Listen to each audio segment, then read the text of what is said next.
Hi, I'm Eric with Atlas IED, and in this video we're going to take a look at the Atmosphere digital audio processors equipped with Autonate's Dante network audio technology. Dante is a network audio standard created by Autonate, and configuration of Dante connections is done with their Dante controller software. If you're new to working with Dante, I highly recommend taking Autonate's free Dante certification program available at autonate.com.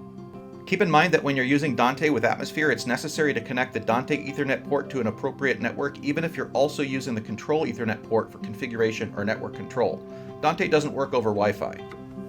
Although Dante is a network audio standard, Dante is not the same thing as streaming audio and doesn't make Atmosphere function as a streaming audio player for services like Spotify or Pandora.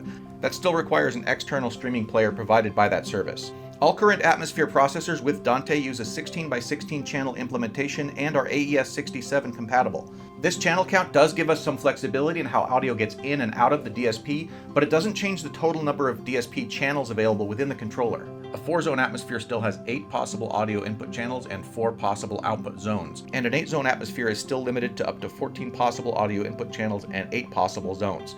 These can all be Dante, or they can be mixed between Dante, analog, and AZM accessory bus channels.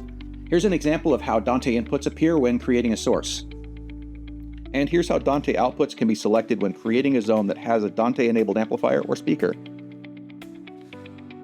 As you can see, it's pretty easy to just substitute a Dante input or output for an analog one, but there's one more trick up Atmosphere's sleeve that you can use to leverage those additional Dante channels.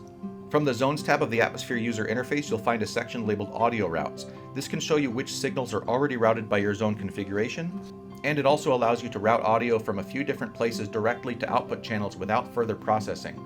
This can give you some flexibility, like sending an audio source directly to a Dante amplifier, expanding a zone to a second location with its own independent amplifier, or leveraging some unused parts of your Atmosphere as an analog to Dante bridge for using an audio source somewhere else in the network. It's best to think of audio routes as kind of bonus access to the hardware that you already have, rather than being part of the central feature set, because inputs routed directly to outputs don't have any additional signal processing available to them, not even a volume control. It's just extra there that might help you kind of with some edge case scenarios. Anyway, thanks for taking a moment to learn more about Dante within Atmosphere. If you have any further questions or you want to know more about our products, please check us out at atlasIED.com.